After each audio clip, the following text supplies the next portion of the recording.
Comment favoriser, y a-t-il d'autres mesures ou encore comment favoriser la reprise, l'entrepreneuriat davantage au Québec? Je vais insister sur ce que j'ai dit, la culture entrepreneuriale. Pour moi, Culture. c'est vraiment culturel. C'est la posture dans laquelle vraiment tout le monde dans la société perçoit l'entrepreneuriat. Donc, aussi bien les gens qui pensent à se lancer que les gens qui sont en affaires, mais aussi le commun des mortels. Parce que, par exemple, lorsqu'on vilipende quelqu'un parce qu'il a vendu son entreprise, puis il a fait un petit peu d'argent, il a pris quand même beaucoup de risques pour se rendre là, puis bâtir sa retraite, parce que c'est leur retraite, leur business, là, nos entrepreneurs au Québec, ben, c'est sûr que si une personne se dit, ben, si c'est pour me donner autant de misère pour avoir ce retour sur investissement-là, puis me faire pitcher des roches, là, ben, c'est sûr que ça ne donne pas le goût de se lancer. Là. Ouais. D'accord?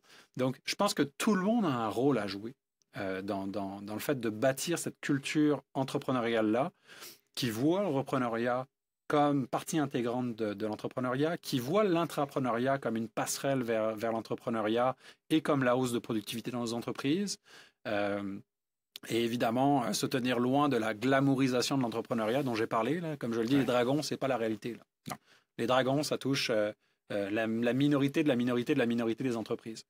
Donc c'est ça. Et évidemment, aussi développer une culture d'innovation ouverte. Donc, créer ce lien vraiment entre les entreprises et les jeunes entreprises, parce qu'il faut savoir que l'attrition naturelle fait que la majorité des entreprises disparaissent après 10 ans. Donc, comment on est capable aussi de mettre les entreprises dans les meilleures conditions pour leur période de croissance, puis après la période de croissance pour devenir mature et solide. L'innovation ouverte, c'est une super avenue qui est très, très présente aux États-Unis. Donc, c'est le fait pour des grandes entreprises de prendre le risque de confier des contrats ou d'investir dans des jeunes entreprises alors que ça représente un risque supplémentaire pour eux. L'avantage qu'ils ont aux États-Unis, c'est qu'ils ont un bassin immense d'entreprises qui peuvent se permettre de le faire. Donc, c'est toujours la marge qui va investir, mais ça fait une différence majeure. On a des entreprises au Québec qui le font, mais on n'a pas ce bassin d'entreprises pour avoir le même effet d'entraînement. Donc là, dans ce temps-là, c'est sûr qu'il y a aussi un rôle du gouvernement pour favoriser le développement de cette culture-là.